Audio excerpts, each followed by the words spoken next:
I woke up to the sound of broken dishes and Peyton's loud shriek. The clock read 6:30 in the morning. I pulled on my old robe and hurried into the kitchen where my sister-in-law was already sweeping up the coffee cup shards. "Beverly, for God's sake, don't go barefoot in here," she said irritably, not even looking at me. "You'll cut yourself, and then we'll have to go to the emergency room. 15 years ago, when my Eugene died, I couldn't have imagined that at 78 I would feel like a stranger in the house my husband and I had bought back in the 80s. A house in a quiet Mountain Brook neighborhood that I still cleaned every week, despite the arthritis in my joints. A house I'd naively signed over to my only son 5 years ago, so there wouldn't be any inheritance problems. I just wanted to help," I mumbled, backing toward the doorway. "Thanks, I can handle it," Peyton cut me off, throwing the shards away. "Better wake up the kids. They'll oversleep again." It was my daily duty to wake my grandchildren, 11-year-old Hugo and 9-year-old Alwyn. I walked slowly up the stairs, clinging to the banister. Once I'd run up these stairs without thinking. Now each step required concentration. Hugo's room greeted me with the smell of worn socks and clothes strewn across the floor. The boy slept with his face buried in his pillow, his head and his hair disheveled under the blanket. "Hugo, honey, it's time to get up." I shook him gently by the shoulder. His grandson stirred unhappily, but didn't open his eyes. "5 more minutes, Grandma," he mumbled. "Your mom's already in the kitchen, and if you're late," the mere mention of Peyton set off the alarm. Hugo sat up abruptly on the bed, rubbing his eyes. "I'm getting up now." Children feared their mother's anger more than anything else in the world. Peyton rarely raised his voice, but her cold frustration was scarier than any shout. My grandson was already forming the same trait in my grandson that his father had. The fear of disappointing, of not meeting expectations. A different world awaited me in Alwyn's room. Neatly folded clothes on a chair, books on a shelf in alphabetical order. The girl had inherited her mother's pedantry. It was easier to wake her up. It was enough to open the door and call her name softly. "Good morning, grandmother." Alwyn stretched and got out of bed at once. "What's for breakfast today?" "I don't know, dear. Your mom is cooking something." I smiled. "Wash up quickly." As I walked back downstairs to the kitchen, I heard the front door slam as Garrett went for a run. Every morning at 6, my son was required to run 5 kilometers around the neighborhood, regardless of the weather. Discipline and regimen were his religion. At 45, he looked barely 35, a fact of which he was invariably proud. In the kitchen, Peyton was putting oatmeal on plates, checking her phone. 225 calories per serving, she murmured, measuring each spoonful with the precision of a pharmacist. "Beverly, there's your yogurt in the fridge if you want some." The yogurt was specially bought for me, diet, non-fat, and of questionable flavor. "It's good for your age," Peyton told the store without asking my opinion. I silently pulled out a can and sat down at the table, trying not to take up too much space. The kitchen was Peyton's pride, the gleaming chrome surfaces, the minimalist design, no unnecessary items. 5 years ago, she and Garrett had decided to renovate the house I'd lived in for almost 40 years. My old floral patterned curtains were gone, cozy armchairs were replaced with designer chairs, and pictures of Eugene moved from the mantelpiece to a box in the attic. "Mom, don't sit in the aisle," Garrett returned from his run, breathing heavily.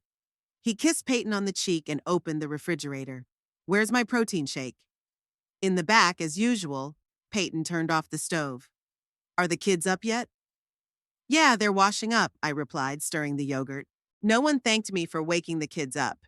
It was just implied, like so many of my other duties in this house. I remembered Garrett snuggling up to me in the mornings as a child, Eugene and I making him blueberry pancakes on Sundays. Now, Sunday breakfast was just as rigorous as weekdays. Protein shake, oatmeal, measured calories. The family breakfast was strangely silent, broken only by the clinking of spoons against plates and Peyton's occasional remarks about the day ahead. "Alwyn has choir practice today and needs to be picked up at 4:30. Beverly, can you make it?"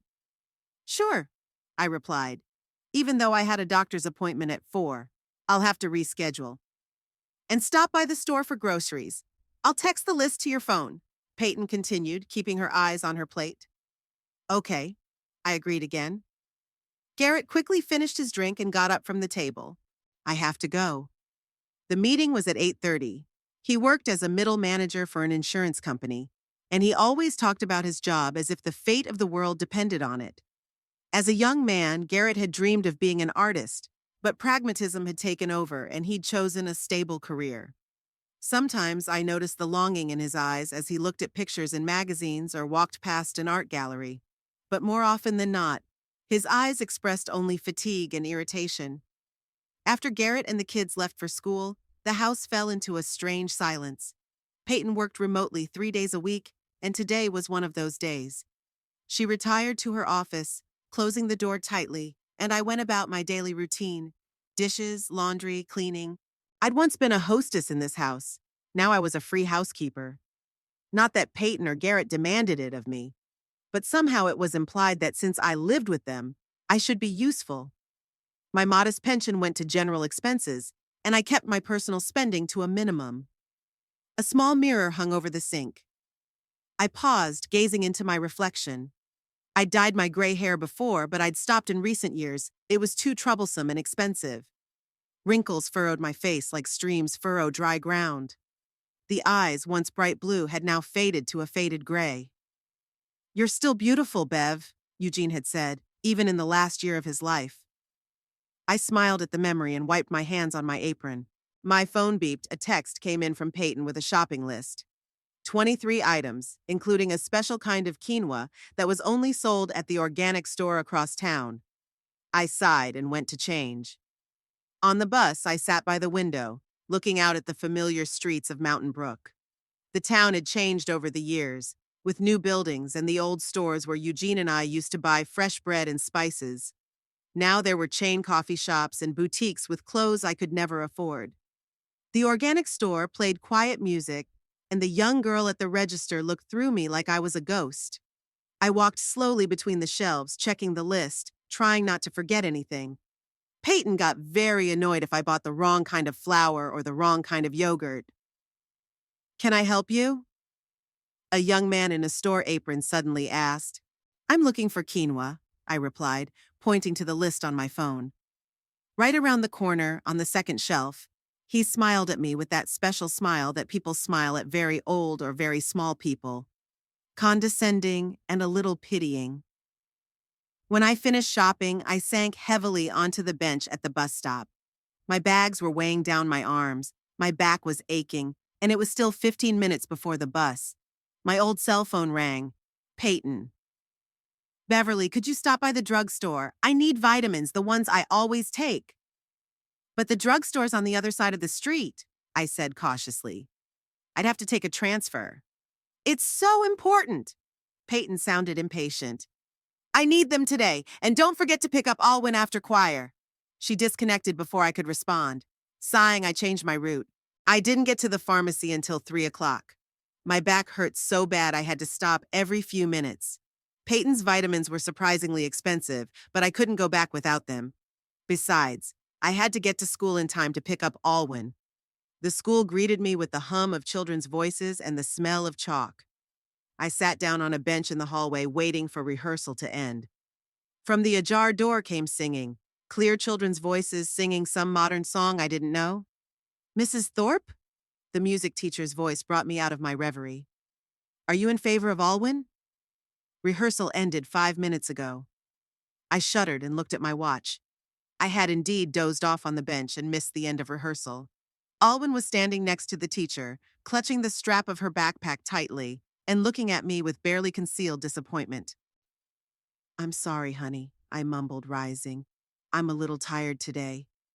"That's all right, grandmother," Alwyn replied politely. But I could hear my mother's intonation in her voice, the same restrained coolness.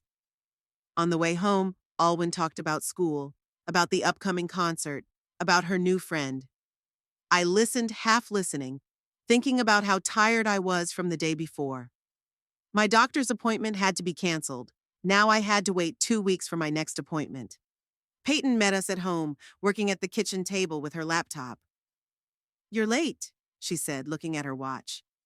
Hugo had already gotten back from practice a half hour ago. "The bus was late," I lied, not wanting to admit I'd dozed off at school. "My vitamins?" Peyton held out her hand. I pulled a box out of my bag and handed it to her. No thanks were forthcoming. Peyton just set the vitamins next to her laptop and went back to work. What's for dinner? Alwyn asked, looking in the refrigerator. Lasagna, Peyton answered. Beverly, you'll make it, right? The recipe's in that blue folder. It wasn't a question, more of a statement. Of course I'll make it. I always made dinner on Wednesdays and Fridays when Peyton worked late. The problem was that tonight my hands were refusing to obey. Arthritis was especially agonizing in rainy weather. Why don't we order pizza? I suggested cautiously. Today my hands... Pizza? Peyton raised her eyebrows. Hugo got heartburn from their sauce last time. And then I already defrosted the lasagna stuffing. But if you can't, I'll make it myself. Her tone made it clear that it would be a big favor. No, I can handle it, I said hurriedly, heading for the stove. It took almost 2 hours to cook. By the time the lasagna was in the oven, I could barely stand on my feet from exhaustion. Garrett got home from work at 7, threw his briefcase on a chair, and went straight out to change. No one asked how my day was going. No one noticed my sore, reddened hands. At dinner, Garrett talked about problems at work, Peyton about a difficult client, the kids about school. I ate in silence, thinking about washing Hugo's school uniform and ironing Garrett's shirts tomorrow. Grandma, you're not listening. Hugo's voice brought me back to reality. I'm sorry, honey. I was thinking, I smiled. What were you saying? I asked if you could help me with my history project this weekend. I need to make a model of a medieval castle. I opened my mouth to answer, but Peyton beat me to it. Hugo, Grandma gets tired of this kind of thing. Daddy and I will help you, won't we, Garrett? Garrett nodded, not taking his eyes off the phone he was checking between bites. But I wanted to go with Grandma, Hugo said stubbornly. She helped with the dinosaur last time, and I got an A. I'd love to help, I smiled at my grandson. I have some ideas for the castle. Peyton pursed her lips but didn't say anything. After dinner, I gathered the dishes and started washing while the others went about their business. The sound of the TV came from the living room. Garrett was watching the news. The kids had retired to their rooms. Hugo was playing computer games. Alwyn was reading a book. Peyton was working in the study. Finished with the dishes, I went upstairs to my room, small but cozy. Once a guest bedroom, it was now my only corner of the house where I could be myself. It was where I kept Eugene's pictures, old letters, books I loved to reread. I sat down on the bed and pulled a photo album from the nightstand. Here was Eugene and me at the wedding. Young, happy, hopeful. Here's little Garrett on his first bicycle. Here's the three of us picnicking by the lake. Once upon a time, we had a real family. A knock on the door made me flinch. Grandma? Hugo poked his head into the room. Can I come in? Sure, honey. I patted the bed beside me. My grandson climbed up beside me and peered into the album. Is that Grandpa? He asked, pointing to the picture of Eugene. Yes, your grandpa when he was 35. He looks like Dad, Hugo said. Very much, I agreed. Only your grandfather smiled more. Hugo flipped through the pages of the album, asking questions about the people in the pictures. I told him stories from the past, enjoying this rare moment of intimacy. Is it true that you used to be a teacher? He suddenly asked. It's true, I smiled. I taught middle school literature for almost 30 years. And did you like it? Very much. I loved my students, loved the books we studied. Why did you stop? I retired. And then your grandfather got sick, and I had to take care of him. Hugo nodded with a serious look. Do you like living with us? He asked suddenly. The question took me by surprise. What could I say to a 10-year-old boy? That I felt unwanted in my own home, that his mother looked upon me as a burden, that his father, my only son, seemed to have forgotten that I existed as a human being and not as a free helper? Of course, honey, I lied, stroking his head. I love being with you. Hugo! Peyton's voice from the hallway made us both wince. It's time for bed. What are you doing in Grandma's room? We were looking at pictures, Hugo answered, jumping off the bed. It's late. Peyton stood in the doorway with her arms crossed over her chest. It's time for Grandma to rest too. She'd had a hard day. There was no concern in her voice, only irritation. Hugo gave me a quick kiss on the cheek and ran out of the room. Peyton lingered for a moment, glancing at the album in my lap. Garrett wanted me to remind you that you have a doctor's appointment tomorrow, she said. 10 o'clock in the morning. He'll pick you up after the meeting. Thank you, I said quietly, even though the appointment was for another time. But there was no point in arguing. Peyton nodded and closed the door. I was alone in the room that had once been a guest room in my own house. I carefully tucked the album back into the nightstand and lay down without turning on the light. In the darkness, I whispered, Eugene, if you could have seen what our family had become.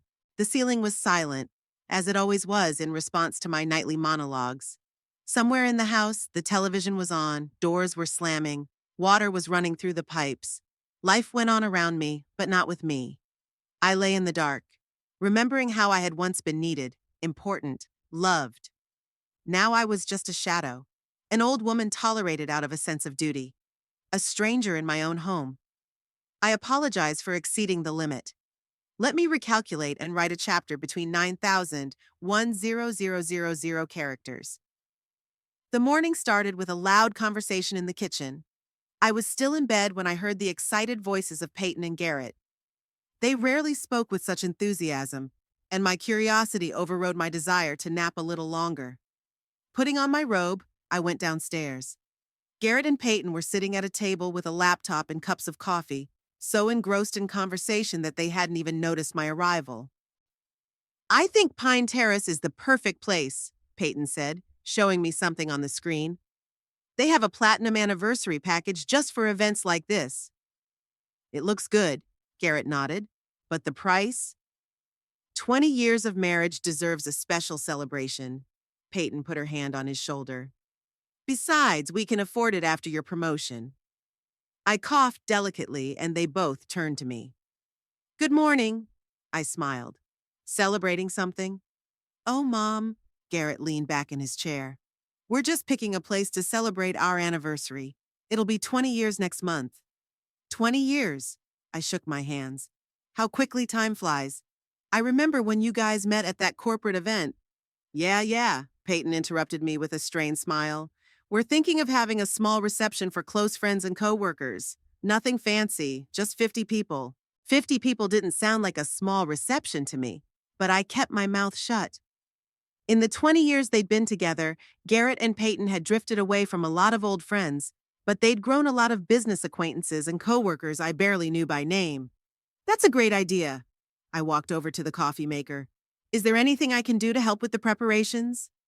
Peyton and Garrett exchanged quick glances. Actually, Garrett began slowly, we were thinking of hiring an event planner. Peyton has too much work to do, but I could do the invitations or the decorations, I offered, pouring myself a cup of coffee. After all, I organized a lot of school events when I taught. Thanks, Beverly, Peyton closed her laptop. But this is different.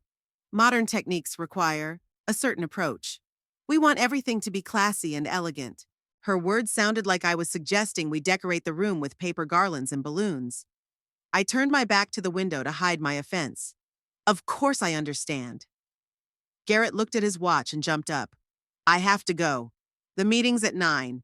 He kissed Peyton, nodded at me, and ran out of the kitchen. I was alone with my sister-in-law, who was already engrossed in her phone, going through her email. Taking a sip of coffee, I decided to give it another try. For Eugene and I's 20-year anniversary, we had a picnic by the lake. Nothing extravagant, but it was such a heartwarming day. Peyton looked up from the phone with an expression of polite patience. Very nice, Beverly, but times have changed. It's customary to celebrate such events differently. She stood up, picking up the cups from the table. You don't have to worry about organizing. Just come and enjoy the festivities. With these words, she left for her home office, leaving me alone with an unfinished coffee and a feeling of being unwanted. The next few days turned into an endless stream of anniversary talk. Every night, Garrett and Peyton discussed the menu, the decor, the guest list, and each other's gifts. I tried not to interfere, but sometimes I couldn't help but comment. Maybe instead of steaks, we should offer a choice between fish and meat, I cautiously remarked when they were discussing the menu. Some people have stomach problems and heavy meat. Mom, Garrett sighed, Pine Terrace has a Michelin-starred chef.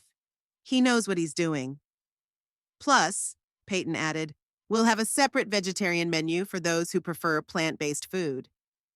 I was just thinking, I started, but Peyton was already discussing the wine list with Garrett. A few days later, I caught Peyton looking at the sample invitations. The colorful gold-embossed cards were spread out on the kitchen table. They're beautiful. I sat down next to her. You know, when Garrett was little, I used to make his birthday invitations by hand. Each one was special. Really? Peyton raised an eyebrow, still looking at the samples. That's nice, but we need something a little more professional. I understand, I nodded. But maybe we could do something special for our closest friends, personalized? Peyton finally pulled away from the cards and looked at me with ill-concealed irritation. Beverly, we have 54 guests, and all of them will receive the same high-quality invitations from a professional designer. I appreciate your enthusiasm, but please let me handle the organization as I see fit. Her tone left no room for objection. I quietly apologized and went to my room feeling like a told-off schoolgirl. That same night, I overheard Peyton complaining to Garrett. She's always meddling with outdated ideas, she said in a muffled voice. Homemade invitations, picnics by the lake. It's not a kid's birthday party. Mom just wants to help, Garrett replied, but there was no real defense in his voice. She's from a different generation. I understand, but it's starting to get on my nerves. Can't she see that her advice is inappropriate? I quietly backed away from the living room door where they were talking and went up to my room. From a different generation. The words hurt more than the overt rudeness. It was as if my age made me unnecessary, unable to understand the modern world. The next morning at breakfast, Peyton announced that she'd invited the event organizer to tea to discuss the details. Miss Ainsworth is coming at 2, she announced. She was organizing an anniversary party for Margaret from my office, and it was just perfect. I was just about to bake a blueberry pie, I said. I could offer it for tea. Peyton wrinkled her nose. Actually, Melanie favors a gluten-free diet. I've already ordered matching brownies from that new pastry shop on Oak Street. Oh, I lowered my gaze to my oatmeal. Then, I'll just clean up the living room before she gets here. Don't worry, Peyton finished her coffee. I've called a cleaning service for the morning. They'll do everything professionally. Every word she said sounded like a reminder of my uselessness. I couldn't help organize or bake a pie or even clean the house I'd once kept spotlessly clean for years. Melanie Ainsworth was a slender woman of about 35, with perfectly styled brown hair and a suit that must have cost as much as my monthly pension.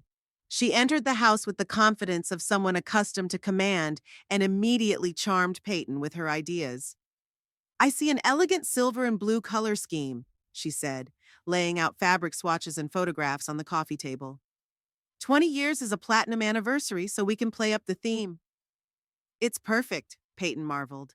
I sat in the corner of the living room, feeling invisible. No one had introduced me to the organizer, and I didn't dare interfere with their lively conversation. How about a photo op? Melanie suggested. We could create an elegant nook for memorable shots, maybe with family photos from different years. Oh, I love that idea, Peyton brightened up. We have some wonderful pictures from our wedding, honeymoon, the birth of our children. I have some old pictures of Garrett as a kid, I ventured. And your silver-framed wedding picture that you gave me.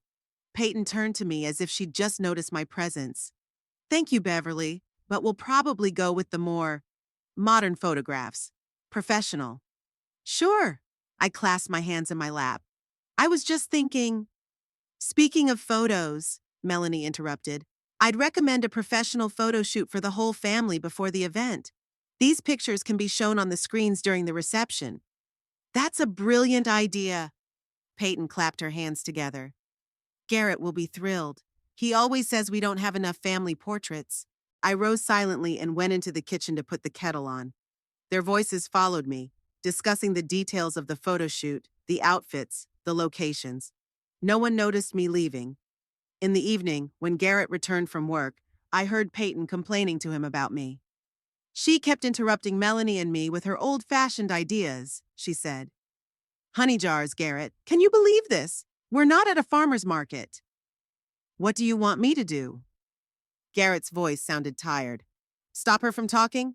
Just talk to her. Explain that we want to organize a modern, classy event. That her advice is, inappropriate. Okay, I'll talk, Garrett sighed. But he never found the time for that conversation. Instead, in the days that followed, he and Peyton simply stopped discussing the anniversary preparations in my presence. I'd catch snippets of their conversations, see them leaning over their laptops looking at something, but as soon as I entered the room, the topic changed. One morning, about 2 weeks before the celebration, I went down to the kitchen and found a stack of glossy invitations on the table. They were elegant, silver and blue, embossed and calligraphed. I picked one up carefully, admiring the quality of the paper. What are you doing? Peyton's sharp voice made me flinch. She was standing in the kitchen doorway, eyeing me suspiciously. Just looking, I quickly put the invitation back. They're really pretty. Thank you, her voice softened, but only slightly. I was just about to sign them. The next day, Peyton pulled me aside as the kids left to get ready for school. Beverly, she began in a low voice, I wanted to talk to you about the photo shoot. It's scheduled for next Saturday at Riverview Park. Yeah, I heard. I nodded. What time do I need to be ready? Peyton hesitated, fiddling with the bracelet on her wrist. Actually, we were thinking of doing 2 sets of pictures. One with just us and the kids, for the press wall at the reception, and one with the extended family, including you. I was slow to realize the meaning of her words. I wasn't to be seen in the official photos that would be shown to the guests. I understand, I replied quietly, though I felt a twinge of resentment inside. It's nothing personal, Peyton hastened to add. It's just that the concept of the event needs a certain visuals. You understand, don't you? No, I didn't. I didn't understand how anyone could be ashamed of their own mother or mother-in-law enough to exclude her from family photos. I didn't understand how my son could agree to that. But I nodded because there was no point in arguing. Sure, I said, turning away to hide my trembling lips. I'll come back later when you're done with the main shoot. Great. Peyton visibly relaxed. I'll let you know the exact time. The day before the photo shoot, Garrett unexpectedly stopped by my room where I was sitting, going through old photos. Mom! He shifted uncomfortably from foot to foot. Peyton said she talked to you about the shoot tomorrow. Yeah, I looked at him straight on. It's okay, Garrett. I realize I don't fit into your concept, he frowned. It's just that Peyton wants everything to be perfect. It's a big day for us. And I'm the obstacle to perfection? The words came out before I could stop them. Garrett sighed and ran his hand through his hair, a gesture he'd inherited from his father. You know I didn't, please don't make this harder than it has to be. And don't say anything in front of the kids. They'll be upset if they realize you're hurt. He didn't deny that I was a liability. He just asked me to be comfortable, to be quiet, not to cause trouble. I never intentionally upset children, I replied quietly. And you should know that. Garrett nodded, clearly relieved that the conversation was shorter than he'd expected. Thank you, Mom. I'm sorry about all this. He didn't specify exactly what he was apologizing for excluding me from the pictures, for letting Peyton call the shots, or for the general neglect I felt more and more every day. But it was the first apology in a long time, and I accepted it gratefully. It's okay, I smiled at him. I'll be ready tomorrow. The tension in the house was building as the date of the celebration approached. Peyton was getting more and more irritable, nagging over little things, often raising her voice at the kids. Garrett spent more time at work, obviously avoiding the home atmosphere. I tried to remain inconspicuous, performing my duties quietly and efficiently. The evening before the photo shoot, when the kids were already asleep, I overheard another argument between Peyton and Garrett. I'm just saying it seems weird, Garrett said. She is my mother, after all. And I just want us to look like the perfect family in the guest photos. Peyton cut Peyton off. I've put too much into organizing this event to have it ruined by bad pictures. Unfortunate because my mother would be in them? Garrett's voice sounded strained. Don't twist it. You know exactly what I'm talking about. Beverly. She doesn't look like... Peyton paused, searching for words. I mean, have you seen the way she dresses? And those old-fashioned hairstyles? That's why we bought her a new dress, Garrett reminded her. And we can suggest a salon. It's not just the clothes, Peyton sighed. Everything about her screams old. Old age, outdated attitudes. It's like she's from another era. I don't want our business partners to see that. This, Garrett's voice trembled, or her. There was silence. I leaned against the wall in the hallway, feeling my heart pounding in my chest. They were discussing me like some inconvenient thing that couldn't be gotten rid of, but could at least be hidden away. Don't be dramatic, Peyton finally said. I'm not saying she shouldn't be at the party, just not in all the pictures, not in the ones that everyone will see. Okay, Garrett gave in, but we'll do both shoots respectfully, okay?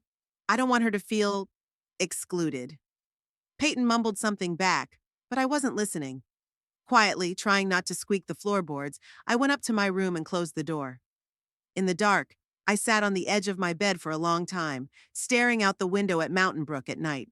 Old age, outdated attitudes, from another era. As if they were crimes for which I was being punished by exclusion from my own family's life.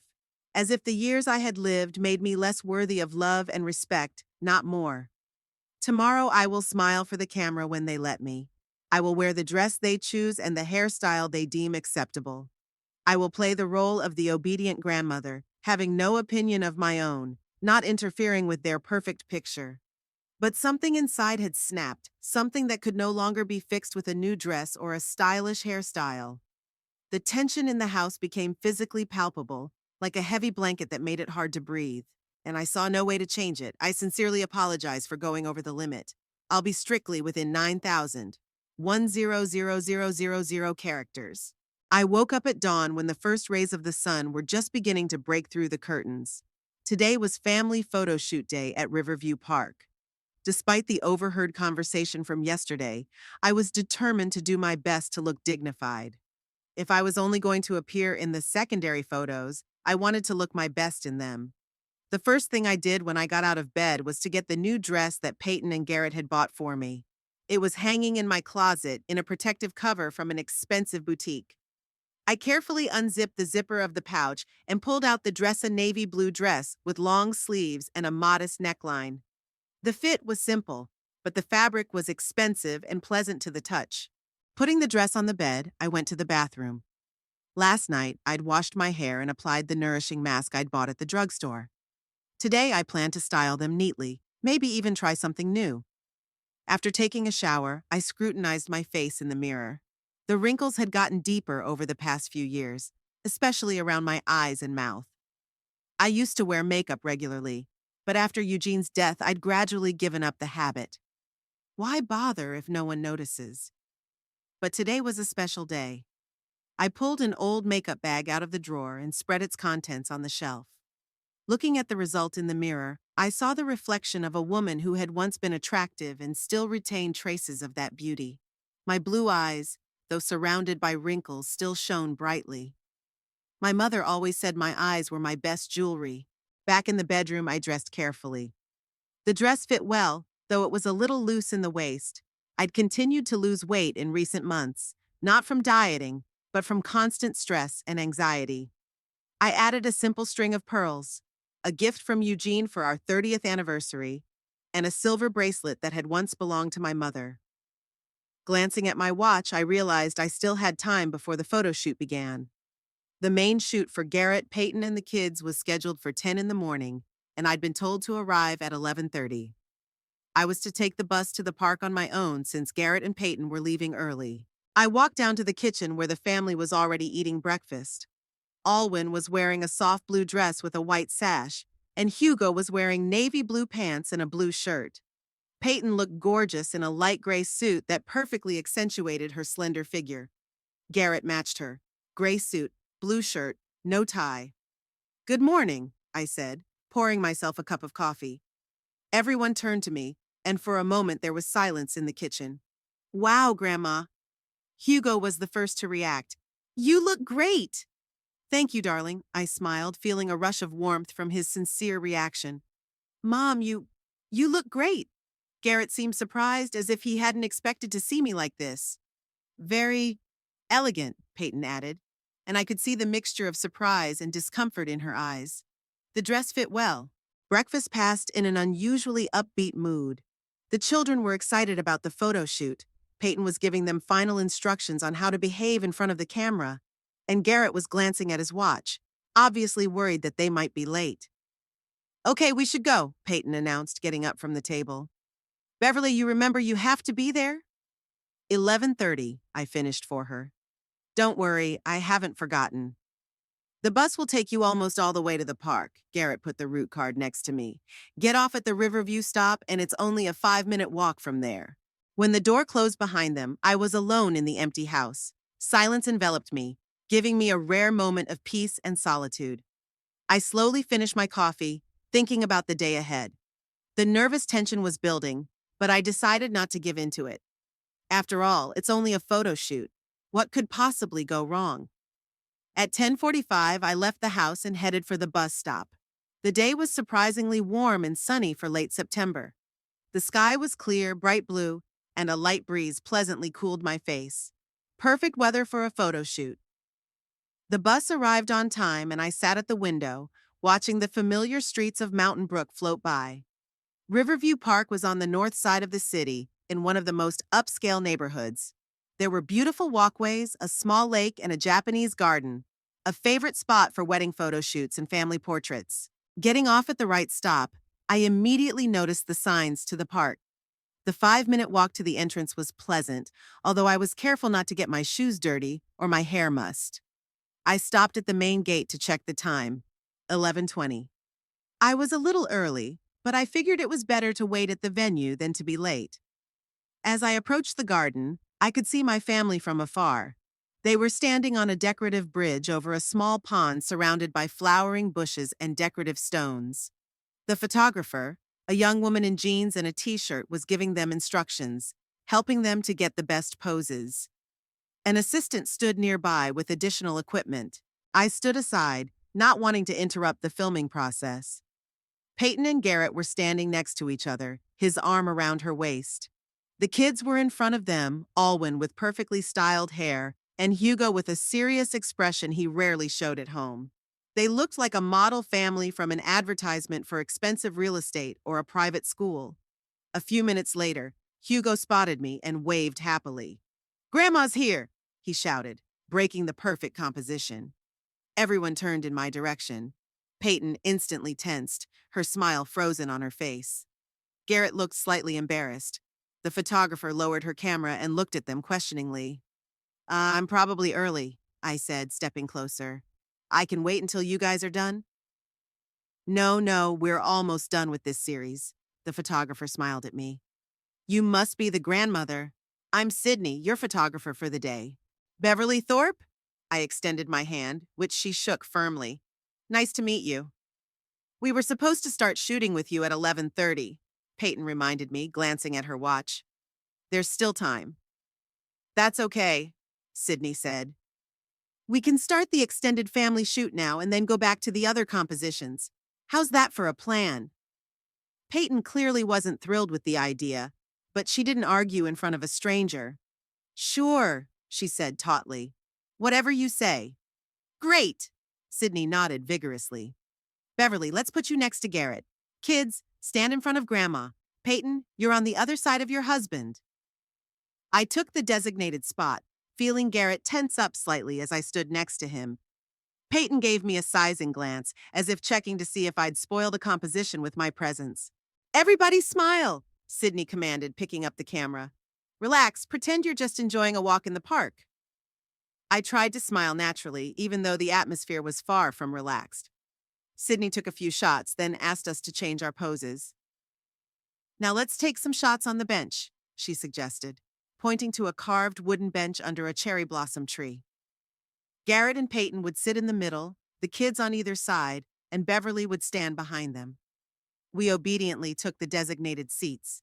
The sun was shining directly into my eyes, and I squinted slightly. "Beverly, could you move a little to the left?" Sydney asked. "The lighting will be better that way."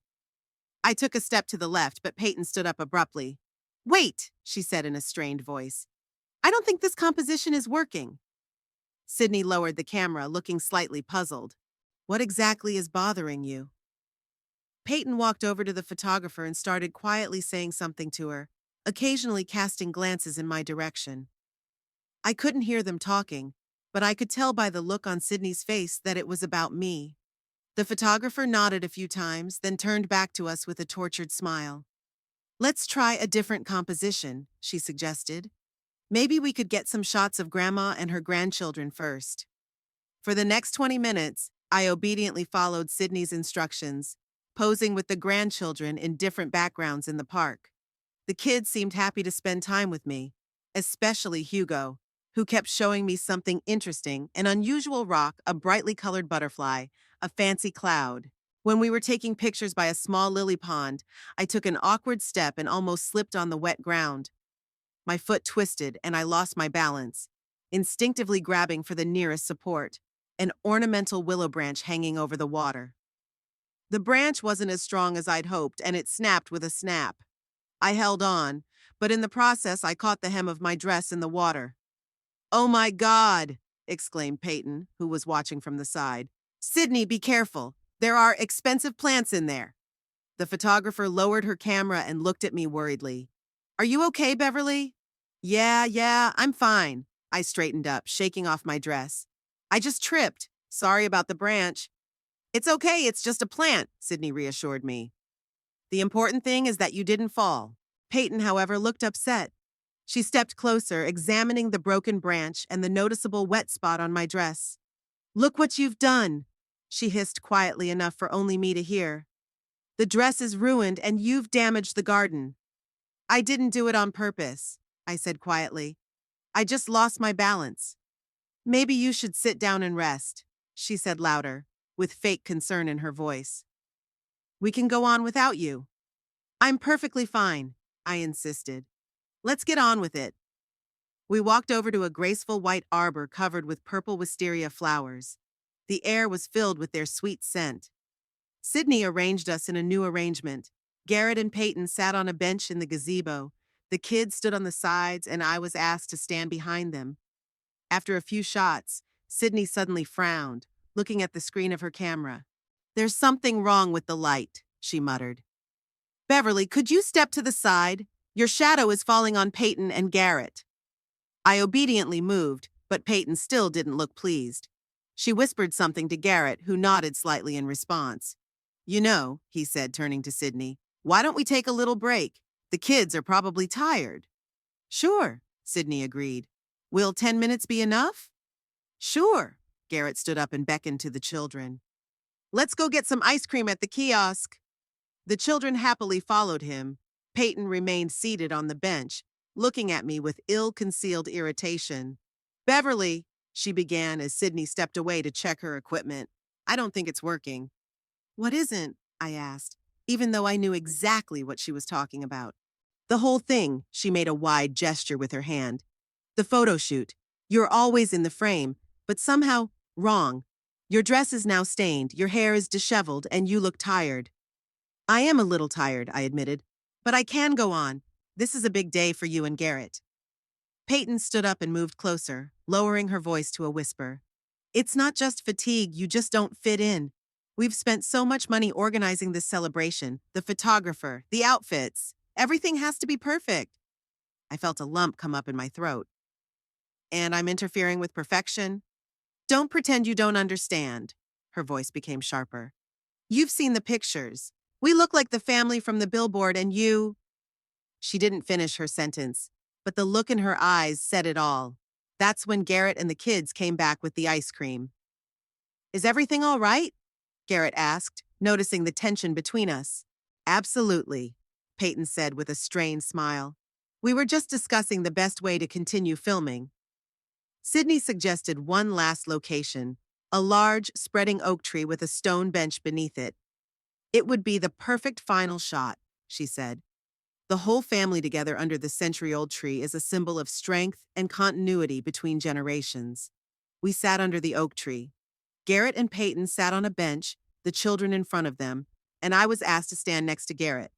The sun was starting to sink, creating the warm golden lighting that photographers love. "It's perfect!" Sydney exclaimed. Now everyone say happy family together. Happy family, the children said together, smiling. At that moment, I noticed Peyton looking at me with ill-concealed disgust. Her gaze was fixed on the wet spot on my dress, which was even more visible in the setting sun.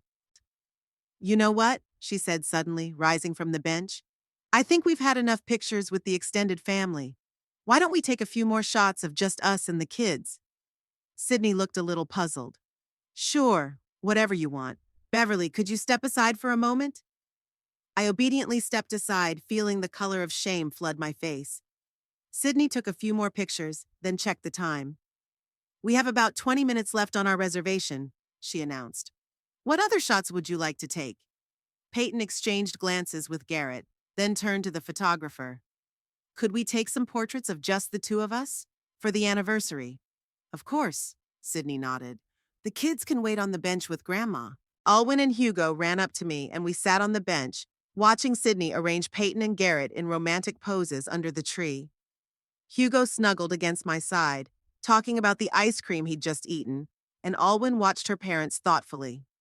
Grandma, she asked suddenly, why is Mom looking at you so strangely? I tensed, not knowing what to say. Strange? What do you mean? Well, like, angry? Alwyn frowned. Did you do something bad? No, dear, I replied softly. It's just that everyone's tired from the long photo shoot, and your mom wants everything to be perfect. Suddenly, I noticed Peyton look in our direction again, said something to Garrett, and they walked over to Sydney together. After a brief conversation that I couldn't hear, the photographer nodded and headed toward us. Hugo, Alwyn, she said with a smile. Your parents want to take some more pictures with you. Let's go over to them. The kids obediently got up and followed Sydney. I remained sitting on the bench, feeling a strange emptiness inside. No one told me to go with them. No one even looked in my direction like I was invisible. After a few minutes, Peyton took the kids aside and said something to them.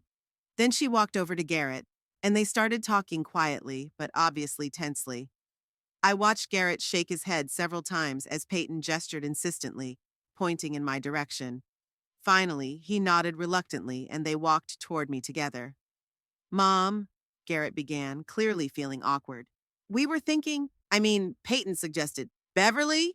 Peyton interrupted him with a strained smile. You must be tired from this photo shoot, and your dress, with that stain. What are you saying? I looked them straight in the eye. Peyton sighed like she was losing her patience. Look, let's be honest. These pictures are very important to us. They'll be on the invitations, on the banners at the party, in our family album. And with that stain and that tired look. You want me to leave?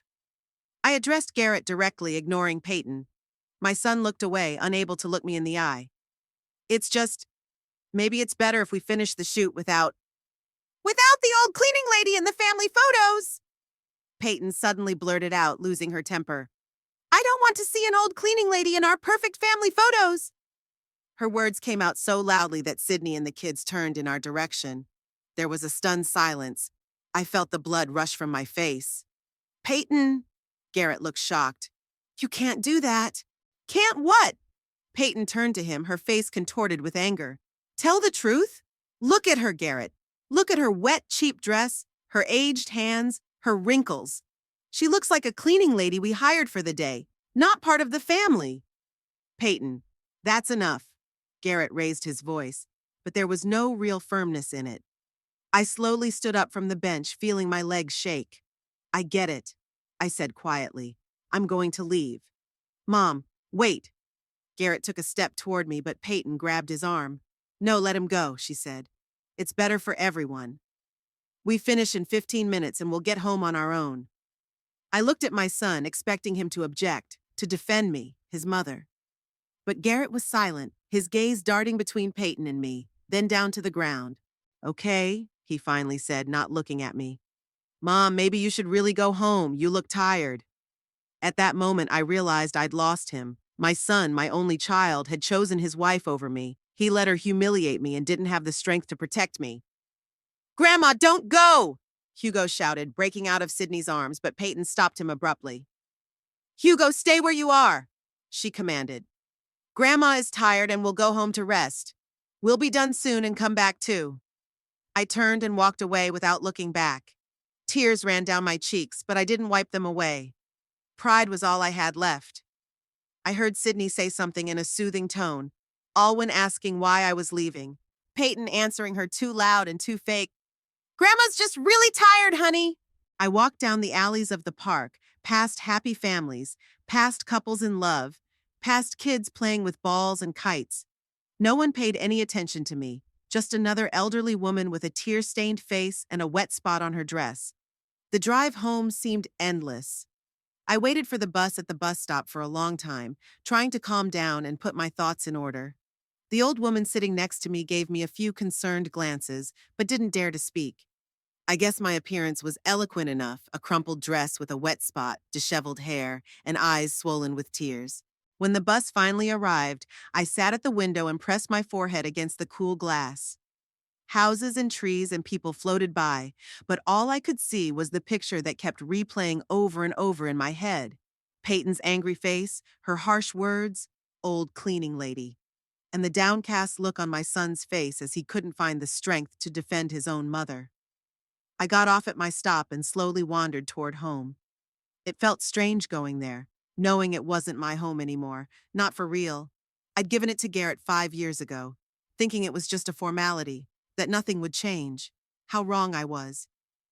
The house greeted me with emptiness and silence. I turned on the hallway light and caught my reflection in the mirror. The woman looking back at me seemed alien, confused, broken, aged a dozen years in one day. I slowly took off my shoes, hung my bag on the hook, and walked into the kitchen.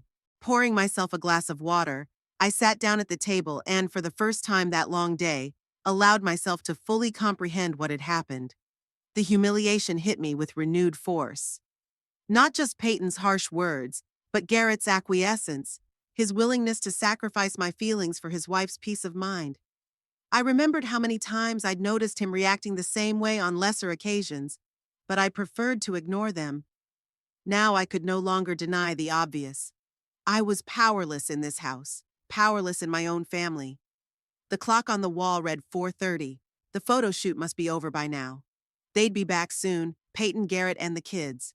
What should I tell them? How do I act? Pretend like nothing happened? Or do I finally say what I've been saying all these years?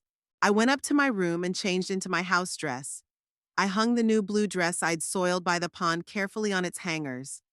I'd have to take it to the dry cleaners, though I doubt I'd have an excuse to wear it again. I washed off my makeup and brushed my hair, looking at my reflection in the small mirror on the dressing table. The familiar action calmed me down a little, but there was still a storm of emotions raging inside. Back downstairs, I began to prepare dinner. Mechanical actions helped me not to think about what had happened. Chop vegetables, put water for pasta, heat up the sauce. My hands moved on their own and my thoughts were far away.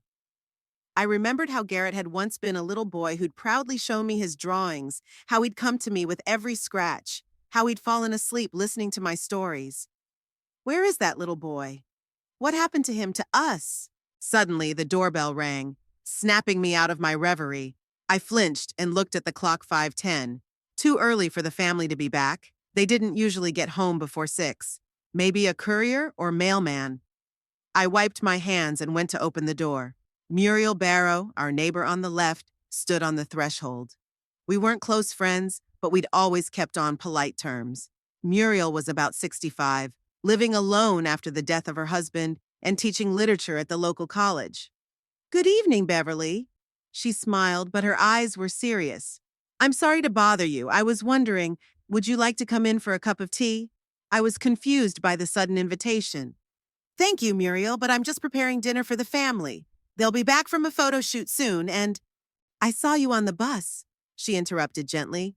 "You were crying, and I thought maybe you needed someone to talk to. Not your family, but just someone from the outside." I froze, not knowing what to say. I really wanted to talk, but I wasn't used to sharing personal problems. But something in Muriel's eyes, understanding, sympathy without pity, made me nod. "Yes, I think a cup of tea would be just what I need right now. Just let me turn off the stove." I quickly went back into the kitchen, turned off all the burners and left a note on the table. Gone to Muriel's. Dinner is on the stove. Just need to heat it up. B. Muriel's house was the exact opposite of ours. Whereas Peyton had turned our house into a sterile space with minimalist design, Muriel's was a cozy nest filled with books, paintings, and memorabilia. There were live plants everywhere, and the aroma of freshly baked goods wafted from the kitchen. Sit down, Muriel pointed to a cushioned chair by the window. I've just baked a blueberry pie. Would you like some? I'd love one. I sank into the chair, feeling the tension slowly release in this warm, cozy atmosphere. Muriel put 2 cups of tea and a plate of pie on the table. She didn't rush me through the conversation, letting me get used to the surroundings and gather my thoughts. So, she said finally, as we took a sip of the flavorful tea, what happened today? And I told her everything. About the anniversary preparations, about how I was slowly being pushed aside, about today's photo shoot and Peyton's awful words, about Garrett not standing up for me, about how I'd walked home feeling like an old woman no one wanted. Muriel listened intently, not interrupting, only occasionally nodding or shaking her head sympathetically. When I finished, she was silent for a long time, staring into her cup as if she could find answers there. You know, Beverly, she said at last, I've been watching your family for years, and I'm afraid what happened today was inevitable. It's just the culmination of what's been happening gradually, day by day. What are you talking about? I looked at her in surprise. The way you've been treated, Muriel said, stepping forward. I've seen you carrying heavy bags of groceries when your son stays home. How you garden in the heat while your daughter-in-law reads magazines on the veranda. How you pick up your kids from school in the rain and snow. And yet I never once heard a word of gratitude from them. Her words hurt me because they were true, but I always thought it was the way it should be. I help my family. It's natural. They're just used to having me around, I tried to justify them. It doesn't mean they don't appreciate me. They don't, Beverly, Muriel said firmly. And today's incident proved it. They see you as a free assistant, not as a family member with your own feelings and dignity. I lowered my eyes, unable to object. Deep down, I knew she was right. What am I supposed to do now? I asked quietly. This is my home, my family. I can't just leave. Why can't you? Muriel stared at me. You have a pension. You could rent a small apartment, live on your own. At my age, I grinned bitterly. Starting over at 78? How long do you have left? She asked me bluntly. 10 years? 15? Do you want to spend them feeling like a servant in your own house? Or do you want to try to live for yourself? Her question took me by surprise. I'd never thought about it that way. How long do I have left? And how do I want to spend those years? I don't know if I can, I admitted honestly.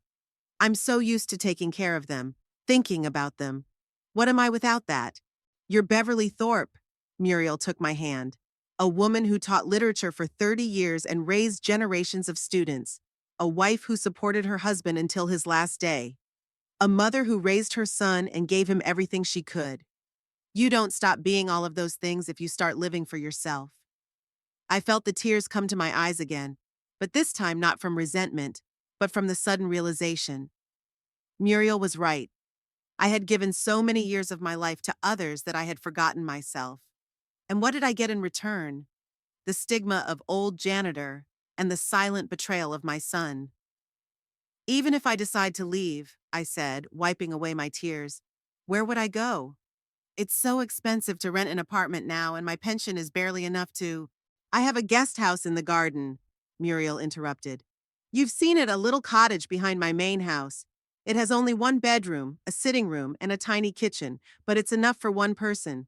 I use it as a study and library, but I could move everything into the main house. Are you suggesting that I, live with you? I looked at her incredulously. Next to me, not at my place, Muriel corrected with a smile. You'll have your own space, and I won't charge you much for utilities. I'd feel better if I had someone to look after the house when I was away on my academic trips. The offer seemed too good to be true. I knew Muriel as a kind woman, but such generosity was unexpected. Why do you want to help me? I asked bluntly. We're not even close friends. Muriel sipped her tea thoughtfully before answering. You know, when my Richard died, I was about the same age you are now, and I was so lost, so alone. My children lived far away, my friends were busy with their families. I felt like nobody wanted me. She paused. And then a colleague suggested that I go with her to a conference in Paris, just for fun, because she didn't want to go alone. That trip changed my life. I felt alive again, interesting, needed. And I vowed to myself that if I ever met someone in a similar situation, I would reach out to them. Her candor touched me. We sat in silence, finishing our cooled tea, each immersed in her own thoughts. I need to think about it, I said at last. It's a big decision. Of course, Muriel nodded. Don't decide anything today. Just know that you have a choice. You don't have to stay where you're not respected. When I got home an hour later, the family was already there. Hugo rushed over to me, wrapping his arms around my waist. Grandma, where have you been? We came home and you were gone. I was at the neighbor's, honey. I stroked his head. I had tea with Muriel. Oh, with that old librarian, Peyton snorted as she came out of the kitchen. She seemed tense, but generally acted as if nothing had happened. Dinner was getting cold, so I had to reheat it. I'm sorry, I replied automatically, even though my inner voice was screaming, you should be the one apologizing. Garrett was sitting in the living room staring at his laptop. He looked up when I walked in, and something akin to guilt flashed across his face.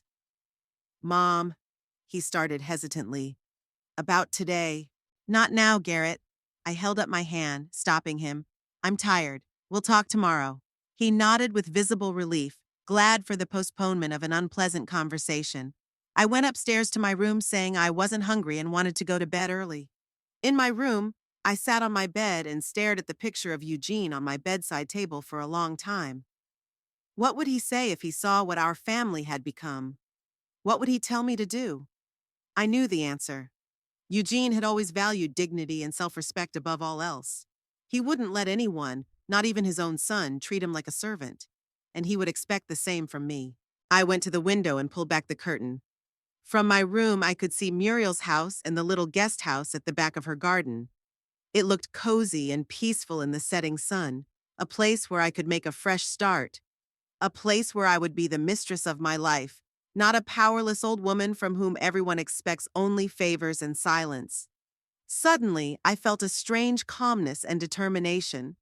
I would talk to Garrett tomorrow, not to clear things up or demand an apology, but to let him know my decision.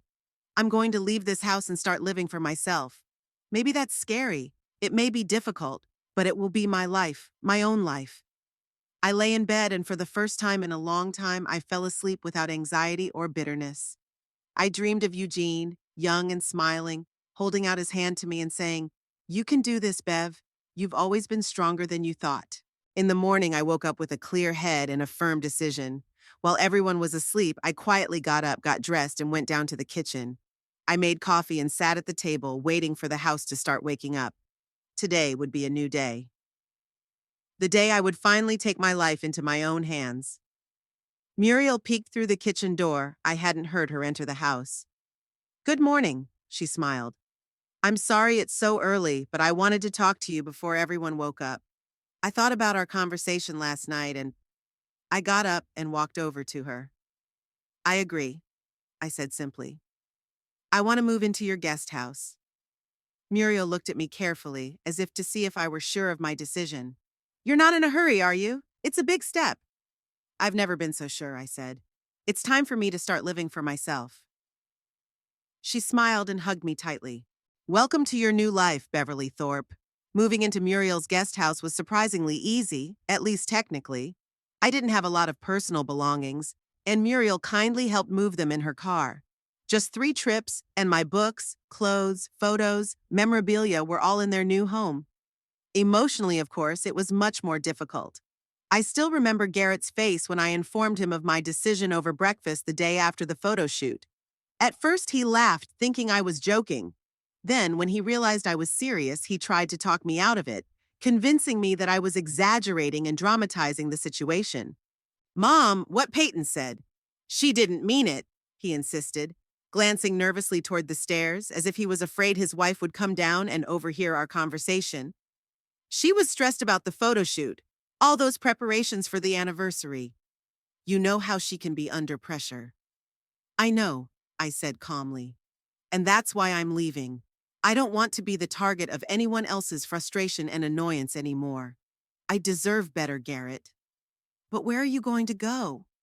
He looked genuinely concerned, and for a moment I saw him as the caring boy I'd raised. You're 78, Mom. You can't just start living on your own. Why not? I gave him a hard look. I'm sane. I can take care of myself, and I have a pension. And I'll be staying in Muriel Barrow's guest house. She's offered to rent it to me for a nominal fee. Garrett looked stunned. You've already decided? Without even consulting me? Did you consult me when you let Peyton kick me out of the photo shoot? I asked quietly, and he lowered his eyes. I'm not asking your permission, Garrett. I'm informing you of my decision out of respect for you as my son. When the news reached Peyton, her reaction was predictable. First, ostentatious surprise and resentment. How can you do this to us after all we've done for you? Then anxiety, but not for me, but for disrupting their routine. Who's going to pick up the kids from school? I have work. Garrett has business meetings. The kids reacted differently. Alwyn, who resembled her mother in her practicality, accepted the situation quickly, though I could see she was upset. Hugo cried and begged me to stay, promising to be the most obedient grandson in the world. His tears tore at my heart, but I knew I had to be firm. I'll be right here, honey, I comforted him, hugging him. At Mrs. Barrow's cottage, 2 houses down from you. You can come and visit me whenever you want. Promise? He looked at me with tearful eyes. I promise, I kissed his forehead. And we'll bake those chocolate chip cookies you love so much. My new place was exactly as Muriel had described it. Small but cozy. 1 bedroom, a living room with a kitchen area, a tiny bathroom. Muriel had cleared out most of her books, leaving only a few shelves of the classics she knew I loved. The furniture was simple but comfortable, and the windows had a lovely view of the manicured garden. I spent my first evening alone in my new home, getting used to the silence and independence. It was a strange feeling to know that no one would be knocking on the door asking me to iron my shirt or watch the kids while my parents were at a business dinner. No one would criticize my choice of books to read or sigh if I watched an old movie on TV. I could do what I wanted, when I wanted, and that freedom was both intoxicating and terrifying. In the morning, I woke up at first light, a habit developed over the years. But instead of jumping up and starting to make breakfast for the family, I let myself lie in bed, enjoying the peace and quiet. Then I got up slowly, made myself a cup of coffee, not too strong, like Garrett liked, but just the way I liked it, and went out into the small front yard with it.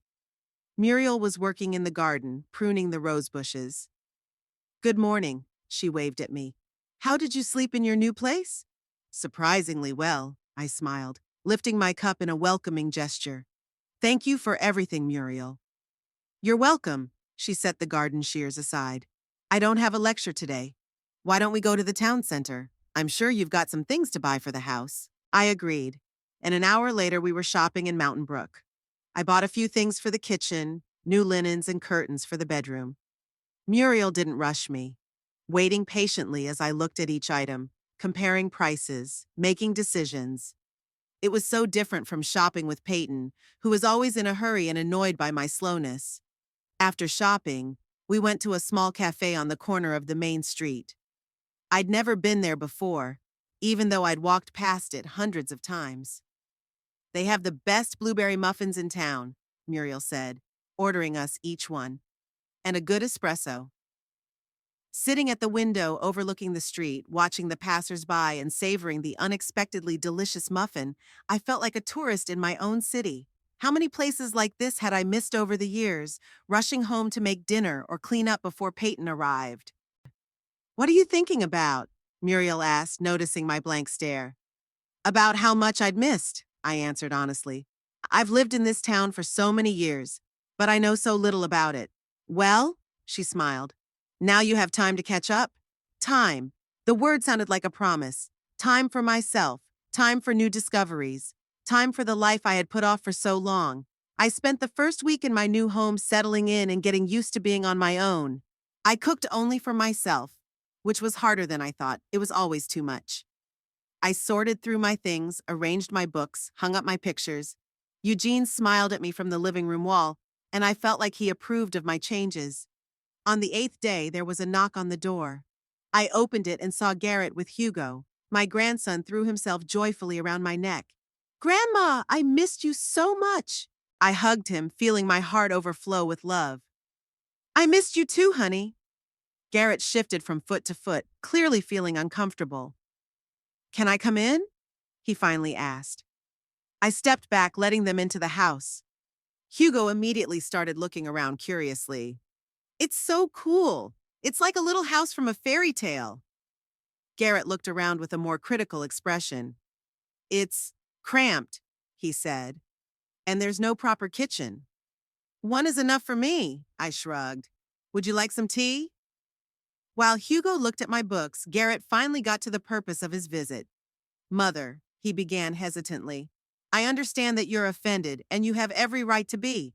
But don't you think it's an overreaction? Moving at that age, starting to live on your own?" "I'm 78, not 108, I reminded him gently. "And I'm not alone. Muriel's there for me if I need help." "Yes, but," he hesitated. "Mom, the kids miss you, and I miss you too." "You're welcome to come visit," I smiled. "And I'd love to see you, all of you." "It's not the same." He lowered his voice so Hugo wouldn't hear. "Look," Peyton said she overreacted. She was under pressure about the photo shoot and the anniversary. You know what a perfectionist she is. "I know," I nodded. "And I don't hold it against her, but that doesn't change my mind." "Why not?" He sounded genuinely uncomprehending. "If you're not angry, why don't you come home?" "Because it's not my home anymore, Garrett." I looked him straight in the eye. And to be honest, it hadn't been for a long time. I was a stranger there. Comfortable, useful, but not part of the family. Not really. "That's not true," he objected, but there was a twinkle of guilt in his eyes. "Was it?" I sighed.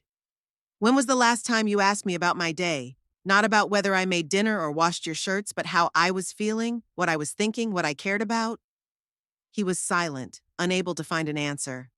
"You see," I smiled sadly, "I'm not blaming you, Garrett. You have your own life, your own worries. But I have to have my own life, and I want to live what I have left with dignity and self-respect."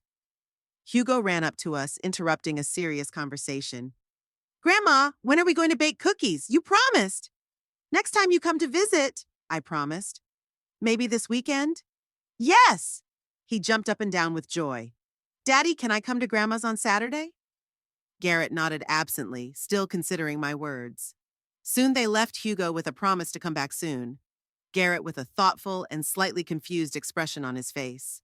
2 weeks later, Peyton came in, alone, without the children, with a strained smile and a box of cakes from an expensive candy store.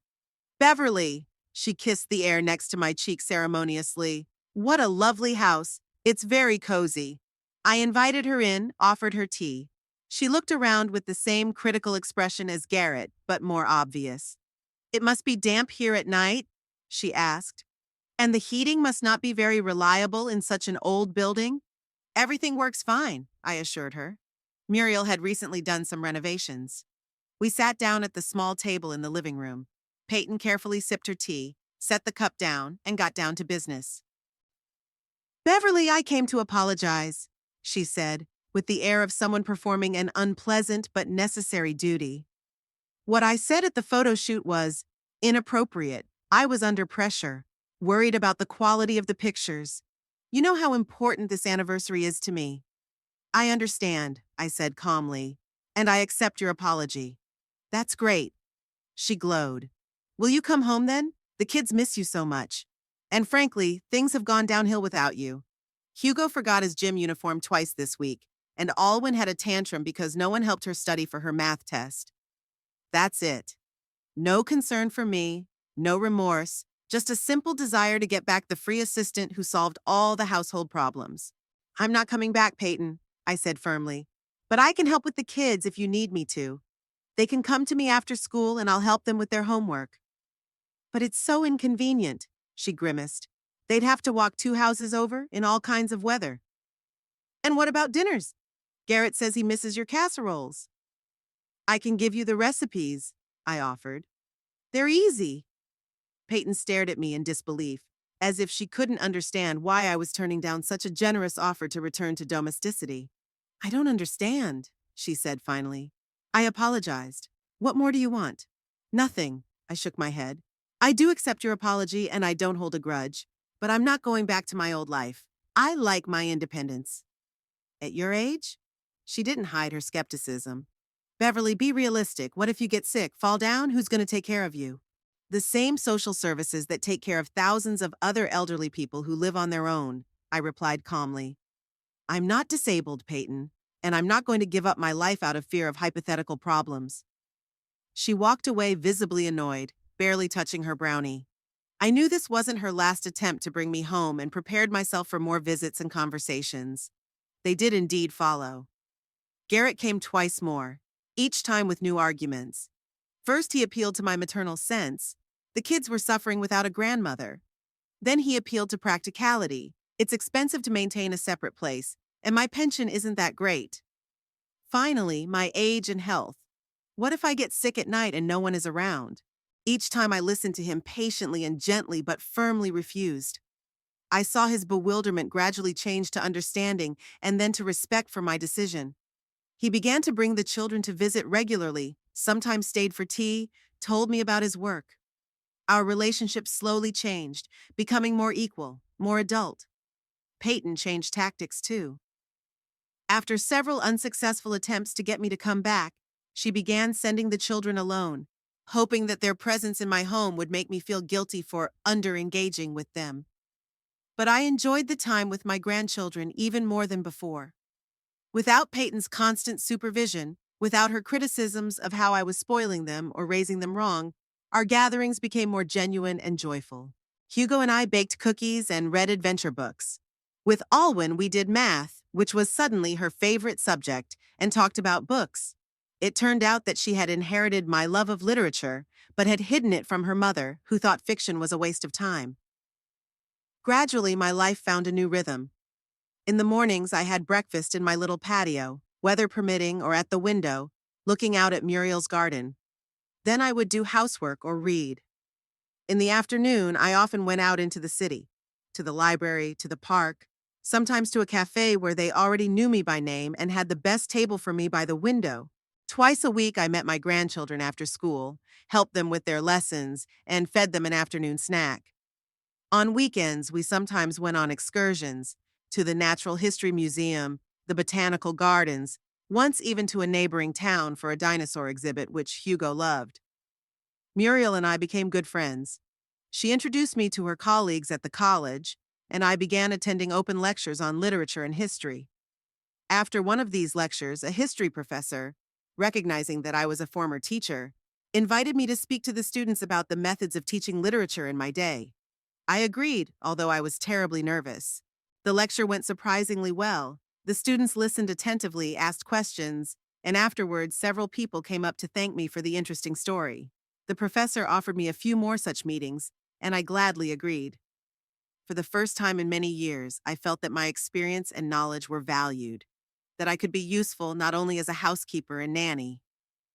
3 months after I moved to Mountain Brook, spring returned. Muriel's garden bloomed, filled with color and fragrance. I often sat on a bench among the flowering bushes, enjoying the warm sunshine and the sense of peace I had finally found. One of those days, Garrett came to me unexpectedly. Alone, without children, with a serious expression on his face. "Mom," he said, sitting down next to me on the bench, "I want to apologize. For real, not like Peyton, who just wanted to bring you home to take care of us again." I looked at him in surprise. "What exactly are you apologizing for?" "Everything." He took a deep breath. "For letting you feel unwanted in your own home, for not standing up for you at that photo shoot, for taking your care for granted for years without thinking about what you wanted, what you needed." His words touched me to the core. I could see the sincere remorse in his eyes, and I felt that he really understood what had happened between us. "Thank you," I said quietly. "Your apology means a lot to me. I'm not asking you to come back," he added hastily. I can see that you're happy here. I just want you to know that I've realized my mistakes and I miss you. The real you, not the convenient grandmotherly housekeeper you were to us. We talked for a long time that day. For the first time in years, we really talked about his work and his hidden dreams of creativity, about my new life and college lectures, about the kids and their future. When he left, it was as if a new bond had formed between us, more mature, more respectful on both sides. Things were more complicated with Peyton. She never fully accepted my choice, continuing to see it as the bliss of an old woman who didn't know what was best for her. But even she began to treat me with more respect, especially after she heard about my college performances. The status of a guest lecturer, albeit unofficial, impressed her. Gradually, our relationship found a new balance. I was no longer a disenfranchised old woman tolerated out of a sense of duty. I was now Beverly Thorpe, a woman who, at 78, had found the courage to start a new life and proved that it was never too late to assert her dignity. On my 79th birthday, Muriel threw a little party in the garden. Garrett and the kids came. Peyton was in a business meeting. A few of Muriel's colleagues I'd become friends with, and even a couple of students who'd attended my lectures. Sitting at the festively set table, listening to the laughter and conversation around me, I caught myself thinking that for the first time in years I felt truly happy. Not just content or resigned to my fate, but happy, full of life, of plans, of hope. Hugo ran up to me with a homemade card, a drawing of me standing in the center with everyone else around me who had come to the party. To the best grandmother in the world, it said on top in uneven, childish handwriting. Do you like it? He asked hopefully. Very much. I hugged him, tears welling up in my eyes. It's the best present ever. You know what? He whispered conspiratorially. Mom said you've been so much happier since you moved here. She said you look younger. I smiled, surprised by that observation from Peyton. I think she's right, I replied. I do feel younger. And it was true. Freeing myself from being a disenfranchised servant in my own family was like a weight lifted off my shoulders. I had found my way, my home, my life. And even though I was 79, I knew that the best days of my life were ahead of me.